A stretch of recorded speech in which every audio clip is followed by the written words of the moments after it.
There is something you do. You probably do not even notice it anymore. It has become so automatic, so natural, that it just feels like who you are.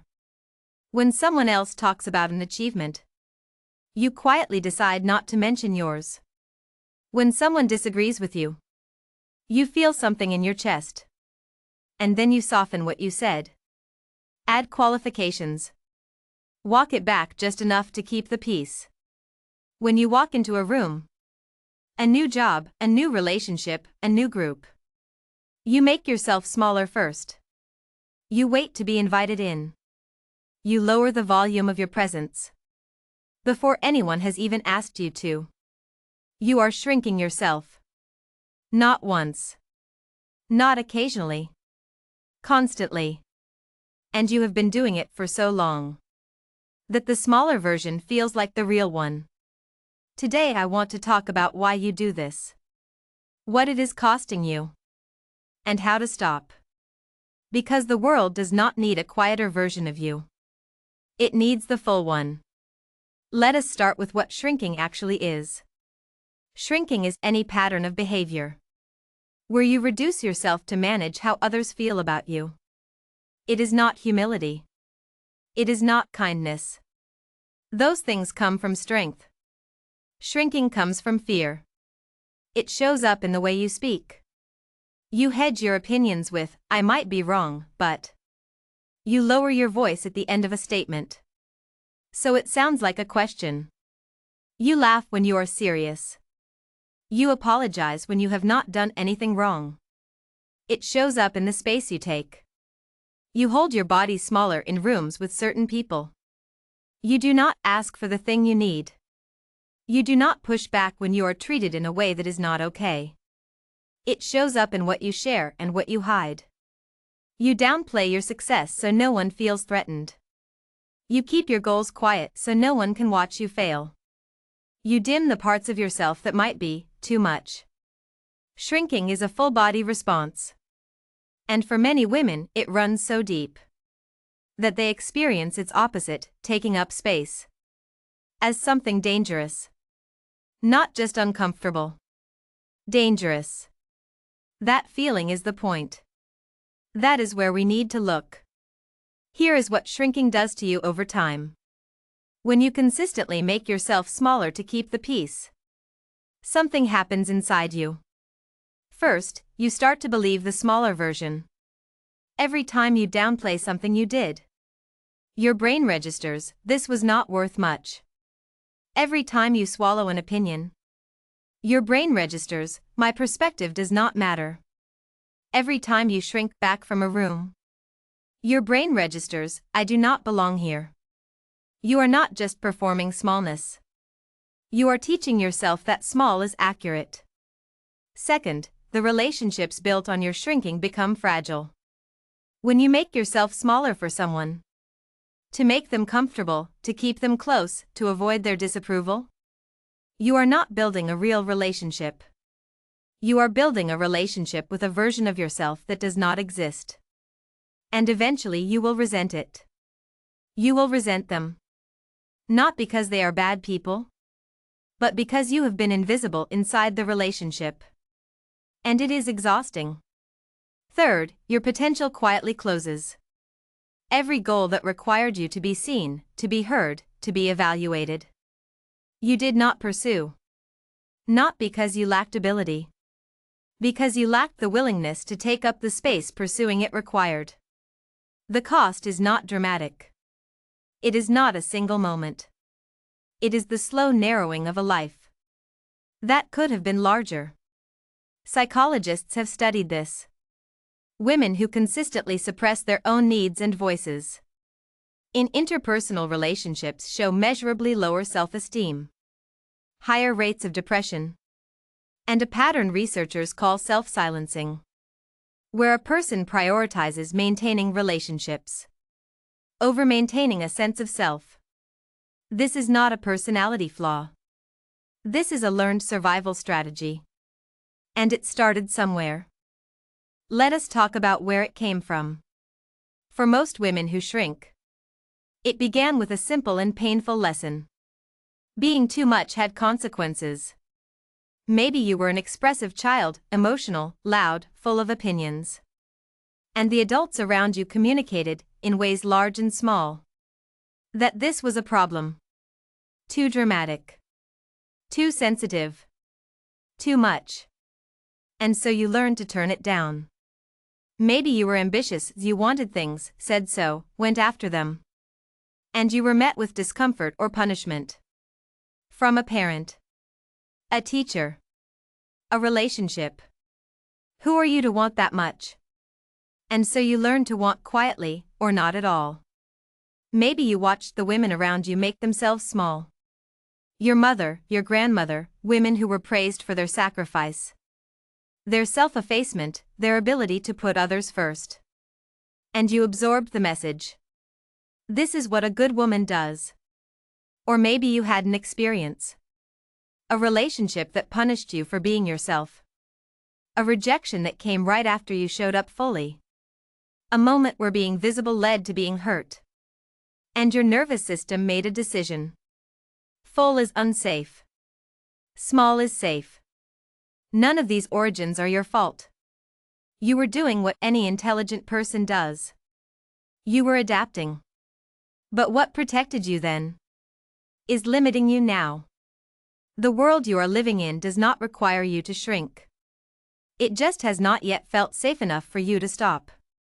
Let me tell you how to recognize it. You are shrinking yourself if you frequently start sentences with, I might be wrong, but.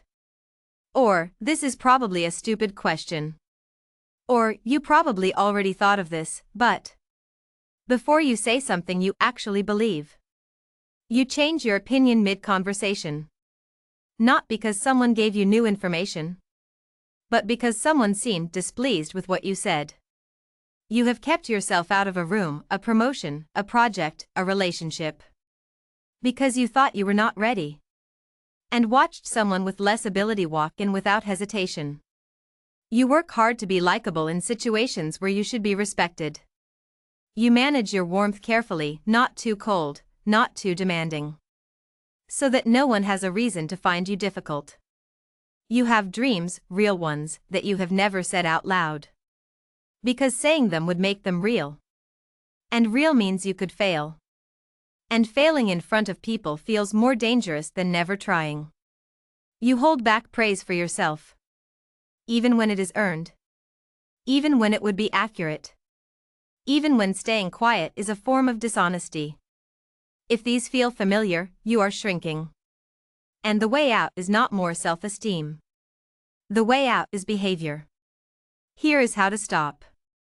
Step 1. Notice it without judgment.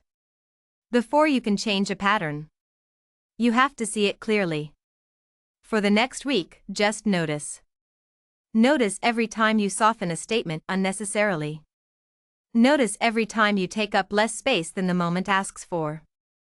Notice every time you qualify yourself before anyone else questions you. Do not try to change it yet. Just witness it. Because awareness is the first move. The shrinking happens automatically. The stopping has to be deliberate. And deliberate starts with noticing. Step 2. Catch the qualifier and remove it. Once you are aware, start catching the qualifiers before they leave your mouth. Instead of, I might be wrong, but I think we should. Say, I think we should. Instead of, this is probably a dumb idea. Say the idea. Instead of, I do not know if this makes sense. Make sure you understand it, and then say it like you do. This is not arrogance. This is accuracy. When you speak with unnecessary uncertainty, you are being inaccurate. You are representing yourself as less certain than you are. And other people respond to that representation. Speak as accurately as possible about what you actually know. Nothing more. Nothing less. Step 3. Hold your position when you are right. This is one of the hardest ones. When someone pushes back on what you said, especially someone with authority, or someone you care about, the automatic response is to soften. To say, you make a great point. even when they have not made a great point. Start separating two things. Being open to new information, which is good. Collapsing under social pressure, which is shrinking. If someone gives you a new argument, a new fact, a new perspective that genuinely shifts your thinking, update your position. But if they are simply displeased, or repeating themselves more forcefully, or looking at you with disapproval, hold. You do not have to be aggressive about it. You do not have to argue. You can simply say, I hear you. I still think. And return to what you said. That is not stubbornness. That is integrity. Step 4. Take up the physical space you are allowed. This sounds small. It is not. Your body communicates your sense of belonging before you say a word. When you enter a room, walk in at full height. When you sit at a table, sit back, not forward, not small. When you speak, let your voice carry. You are allowed to be in these rooms. Act like it. Research from social psychologist Amy Cuddy shows that the relationship between body and mind runs in both directions. Your posture does not just reflect your confidence. It creates it. When you practice taking up appropriate space physically, it shifts how you feel and how others receive you. Not because you are performing power. Because you are practicing the truth. You belong here. Step 5. Say the true thing, even when it is uncomfortable. The most important version of stopping your shrinking is learning to say what is actually true, even when the room would prefer a smaller version of it. Share the accomplishment without the apology. Disagree without the performance of uncertainty. Ask for what you need directly. Decline things that are not right for you without excessive explanation. This will feel wrong at first. Saying the true thing, without softening it, will feel like aggression. It is not aggression. It is self-respect expressed in language. And the people who matter, the ones who deserve your full presence, will not be threatened by it. They will be grateful for it. Now I want to leave you with something. There is a version of you who takes up the space she deserves. She does not walk into rooms wondering if she is welcome. She is clear about what she thinks. She shares what she has accomplished without minimizing it. She holds her ground without apology. She is not loud or aggressive or difficult. She is just present. Fully. Without the edit. She is not a different person from you. She is not braver, or more gifted, or less afraid. She has simply decided that the world gets to have all of her. Not the safe, trimmed-down version. The real one. That decision is yours to make. Not after you feel ready. Not after someone gives you permission. Not after you have proven yourself enough times that it finally feels okay to stop shrinking. Now. The world has had the small version of you for long enough. It is time to let it have the real one. That is who you are. That is who you are becoming.